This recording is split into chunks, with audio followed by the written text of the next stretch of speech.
Dear, dear God, welcome back to the shed. What a heap of crap that thing was. I put it on this morning and I found most of the controls on it were unresponsive completely. And of course, they're not proper buttons, are they? They're those silly little tick, tick, tick, tick things that you get on calculators and remote controls and that sort of thing. Couldn't get it to read any CDs despite the lens being clean and so on. Then it stopped doing the in-out thing completely. The FM radio was always alright as long as you liked all the FM stations coming through together. AM would blow your ears off, and latterly you couldn't turn the volume up or down. Bloody marvellous. If that's the sort of kit that Walmart sell, I'm glad I don't live in the States. Anyway, on to proper audio. This is what I found yesterday when we went up to Emmaus. Adam was after a pair of amplified speakers. He may well have posted a video. I did for him because he's got a bit of a cold at the moment and didn't want to speak. Yeah, I hope I don't get his bloody cold. But when we were leaving Emmaus, the local charity superstore, as they call themselves, probably just getting in their summer collection now, I noticed as we went to pull away that I said, "Here, there's a record player up there, or a music centre or something." Is there? Of course, we surreptitiously parked behind a large van, and there was a whole heap of crap dumped there. But among it was this rather battered-looking Telux record player called an Audic 80. And the cabinet, I'm afraid, is ruined because it's obviously been rained on. You can see the veneers all coming off, and it's only chipboard underneath. So it would have been a pretty cheapy thing anyway. But the only reason I picked it up really was for this. Single player BSR motorboard. Been after one of these for a while. And the idea is to refurbish this and put it in that ITT record player, 1025 I think it's called, because a black one looks more in keeping. Then the silver one, which is the same sort of animal, I'll put in the Amstrad tower system instead of that atrocious thing that's in there with the dreadful speed control, and I use the term loosely, with the wiper on the circuit board. What a heap of junk, you know. No wonder BSR went up the spout. It was a great shame to see them go, as when you think of all the... All right, they were never wonderful, but they were, pretty good, weren't they?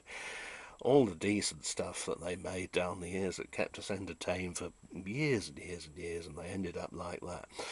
The very last ones I remember being made in Brazil. They had a sticker saying, "Made in Brazil." And I should think the Brazilians must have laughed their heads off when they got to make that. Oh dear. Yeah, definitely time for a siesta or whatever. Oh dear, I'll go and play some football. Anything rather than make those. So it is free to turn. Well, sort of. I can tell it's full of old gunge and what have you, grease and so on. But yeah, I think this can be resurrected. Not so sure about the amplifier because this has obviously been left out in the rain and God knows what, isn't it? Oh no, the poor thing is in a hell of a state, and the cabinet, no way can I use that again. Ah dear. I had a go the other day using one of the new cameras, a Nikon Coolpix, and I tell you what, it did a beautiful job. It really did do a beautiful job of it, and it came out in stereo on the computer and everything. But when I tried to send it down the wire to YouTube, it come up with something about it was going to take 90 minutes. So I thought, oh, well, and it says something about altering preferences for QuickTime or what? They might as well speak, well, Brazilian. Anyway, so yeah, so we found one faintly worthy thing yesterday. We didn't find any computer speakers, which was what Adam was after. But we've got a little project going on at the moment because he's being given a Bush television. Yes, I know. Well, we can forgive him because he was given the Bush LCD television, or LED, or whatever it is.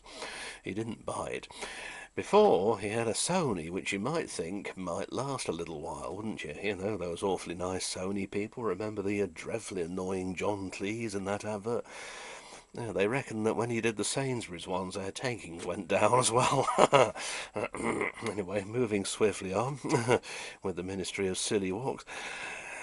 Yes, so the sound on these little flat screen tellies now, and even some of the big ones, is atrocious because there isn't enough room in the cabinet to put in decent speakers, is there? You know, forget the old wooden tellies with the big elliptical speakers and the faintly rounded screens, or the console systems that you people had over there in the States, you know, with the bloody great 12-inch woofers at the ends and that sort of thing. Oh dear, talk about do it on steroids, only in America.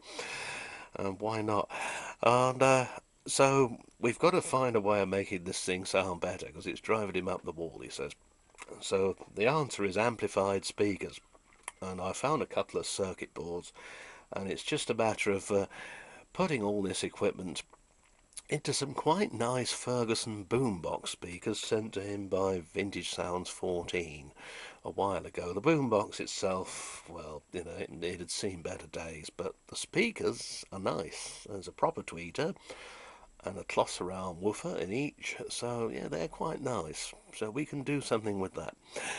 And hopefully we can do something with this. Anyway, I've waffled on for far too long, so I shall see you soon.